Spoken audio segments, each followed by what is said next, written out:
LDF tagline നിങ്ങൾ കണ്ടു കാണും. ഇവിടെ എല്ലായിടത്തും എഴുതി വെച്ചിട്ടുണ്ട്, LDF അല്ലാതെ മറ്റാരുണ്ട്. ശരിയാണ്. ഈ നാട്ടിലെ ജനങ്ങൾ, യുവാക്കൾ മദ്യത്തിനും മയക്കുമരുന്നിനും അടിമകളാക്കി ആ രൂപത്തിലാക്കാൻ LDF അല്ലാതെ മറ്റാരുണ്ട്.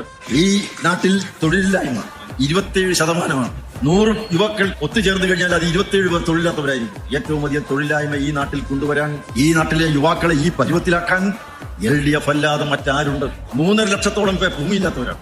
നാളിതുവരെ 70 വർഷക്കാലമായി ഭരിച്ച്, 10 വർഷക്കാലമായി ഈ കേരളം ഭരിച്ച കേരളത്തെ ഈ പരുവമാക്കാൻ LDF അല്ലാതെ മറ്റാരുണ്ട്. ചീഫ് മിനിസ്റ്ററോട് എഴുന്നേറ്റ് നിന്ന് ഒരു ചോദ്യമുണ്ട്, ഒന്ന് ചോദിച്ചോട്ടെ എന്ന് ചോദിച്ചപ്പോൾ വീട്ടിൽ പോയി ചോദിക്കുക എന്ന് പറയാൻ LDF അല്ലാതെ മറ്റാരുണ്ട്. നമ്മുടെ നാട്ടിൽ പട്ടിണി കയറി വരിക. ഇന്ന് ഈ കേരളത്തിലെ ദരിദ്രരായിട്ടുള്ള സാധാരണക്കാർ ആഹാരം കഴിക്കുന്നത് മോഡി സർക്കാർ കൊടുക്കുന്ന 5 കിലോ അരി സൗജന്യമായിട്ട് കിട്ടുന്നതുകൊണ്ട് 15.5 ലക്ഷം ടൺ അരിയാണ് ഒരു വർഷം ഈ കേരളത്തിന് കൊടുക്കുന്നത്. ഇതേവരെ നാട് ഭരിച്ചിരുന്ന ആരെങ്കിലും കൊടുത്തിട്ടുണ്ടോ? കഴിക്കാൻ ആഹാരം, കുടിക്കാൻ വെള്ളം, കയറിക്കിടക്കാൻ ഇടം, പാർപ്പിടം കൊടുക്കുന്നു. എല്ലാ വീടുകളിലും ശൗചാലയം, വൈദ്യുതി, വെള്ളം, എന്തെല്ലാം അടിസ്ഥാന സൗകര്യങ്ങളാണ് ഉണ്ടാക്കി കൊടുക്കുന്നത്. നാട്ടിലെ ജനങ്ങളുടെ ആരോഗ്യ സംരക്ഷണത്തിന് വേണ്ടി ആയുഷ്മാൻ ഭാരത് പദ്ധതി നടപ്പിലാക്കുക. പ്രായമായവർക്ക് സൗജന്യ ചികിത്സ 7 വർഷം കഴിഞ്ഞാൽ എന്ത് ഓപ്പറേഷൻ ലക്ഷക്കണക്കിന് രൂപ ചെലവായാലും അതും മോഡി സർക്കാർ കൊടുക്കും. അങ്ങനെ വയോജനങ്ങൾക്ക് വേണ്ടി സൗജന്യമായിട്ട് ചികിത്സാ സൗകര്യം നടക്കാൻ അതും വേണ്ട, ഈ കേരളത്തിൽ അത് വേണ്ട, ഞങ്ങളത് ഒപ്പിടില്ല എന്ന് പറയാൻ LDF അല്ലാതെ മറ്റാരുണ്ട്. PM ശ്രീ പദ്ധതി ഒരു സ്കൂളിന് കിട്ടുന്ന 1 കോടി രൂപയാണ്. ഒരു സ്കൂൾ പണിയാൻ, അവിടുത്തെ കോർട്ട് ഉണ്ടാക്കാൻ, കുട്ടികൾക്ക് കളിക്കാൻ,